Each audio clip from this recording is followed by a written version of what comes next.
Operating agreements. Okay, so you've formed an LLC. Congrats!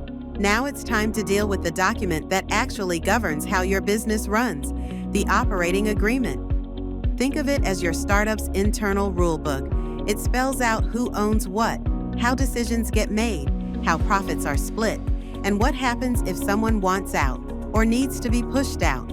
Some states don't require it, but if you skip this step, you're setting yourself up for confusion or worse, down the line. Let's walk through the key parts. Ownership. Who owns how much of the business? Does that also mean control? Not always. You can structure ownership, control, and profit rights however you want, but you need to be clear. Decision making. Do you want every founder to vote on every decision, or can certain people make day-to-day calls? You don't want to fight over every software subscription. Profit distribution. Do you split profits based on ownership? Or based on labor, time, or some combo? A 50-50 ownership split doesn't have to mean a 50-50 profit split. Exit and disputes. What happens if someone leaves, or if you disagree? You don't want to figure this out mid-conflict. Now, let's get real.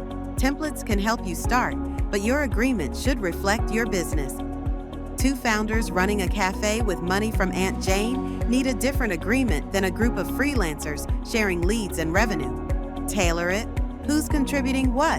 Who's working full-time? Is there an investor who wants profits but no control? Common mistake? Treating the agreement like boilerplate. Better approach. Use it to get aligned early, before things get hard. Bottom line, an operating agreement isn't red tape. It's your business's safety net. If you're serious about your company, take it seriously too. When founders sit down to write an operating agreement, it's tempting to treat it like a formality, something to fill in and file away. But a good operating agreement isn't just a legal document. It's a roadmap for how you'll work together. It should answer 5 basic but essential questions about your business. These questions shape ownership, control, money, and what happens when things change. If your operating agreement gives thoughtful answers to these 5, you're in a strong position. So let's walk through them, one at a time, and look at how they show up in the document itself. The first question, who owns what? That starts with spelling out each member's ownership percentage. Just as important is documenting what each person is contributing to the business, whether that's capital, time, intellectual property, or other resources. If someone is expected to contribute something in the future, like working full-time or contributing additional funds, the agreement should say so, and also explain what happens if they don't follow through. Next, who makes decisions and how? This section lays the groundwork for fairness, trust, and accountability among the founding team. Your agreement should separate day-to-day management from major decisions, like admitting a new member or selling the company.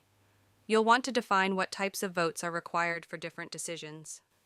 Some may only need a majority of membership interests, while others might require a supermajority or even unanimous approval.